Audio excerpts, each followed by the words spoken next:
3 for 60,000 free roll for me. With 7 or 8 hours left, we're up for a rousing finish. Okay. Yeah, well, we need to get the action going. Hopefully Viffer gets in here. Luckily, we've got Roland DeWolf and some other action players. Rob Young give action, and hopefully we just need the cards to cooperate a little bit more and get some big pots going. Several people are motivated. I think you'll find Mike Matisow quite motivated there. First to get even, and then to make this trip actually pay. He's keeping the game moving along.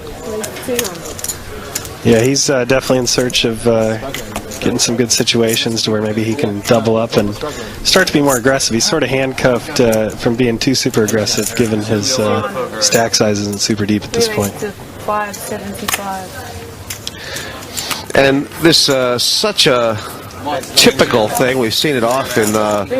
Rob Young raising, Romanello re-raising, and he owes you. and this is the kind of spot. Yeah, see, Torelli here, and he's going to get trapped here. This is a spot that he's done quite often, trying to pick off the Romanello isolation raise.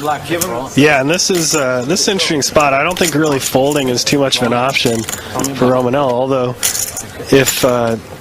You paid me 12, right? Oh, because they're so deep. They're so deep at this point, but the thing is Torelli hasn't made any plays like this, so there's no reason for Romanello to really think he could have something like what he did just before you got here, but the hand never got shown. So I mean, he did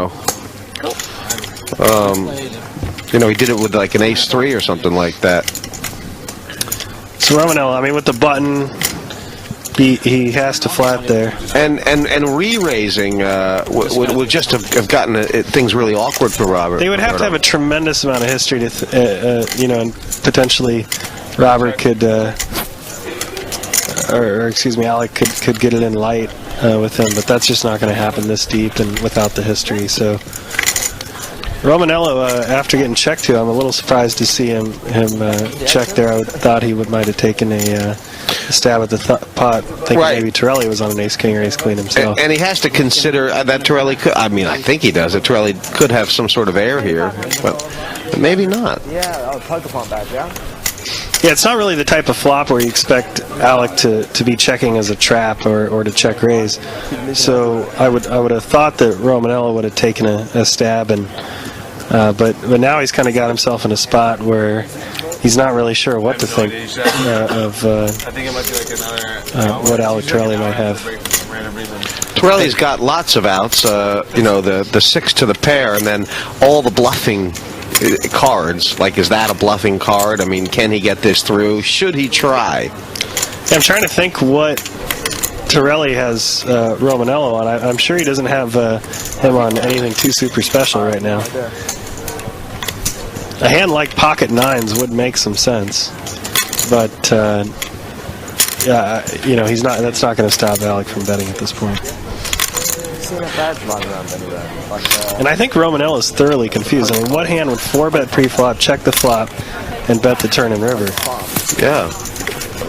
You would think when Romanello checks back the flop that he would have some type of showdownable hand, and hoping that it sort of just gets checked down. I would think if Romanello had something like wow, what a call. That's a great call. 6,000 pounds, that's a very good call. That is a very, very good call. And Jack high, I mean, I guess you could... Yeah, like you were saying, there were a couple hands in there that Torelli could have actually been betting for value, so he wasn't really completely polarized. I mean, especially when it goes check, check. I mean, he could have had all kinds of things, really.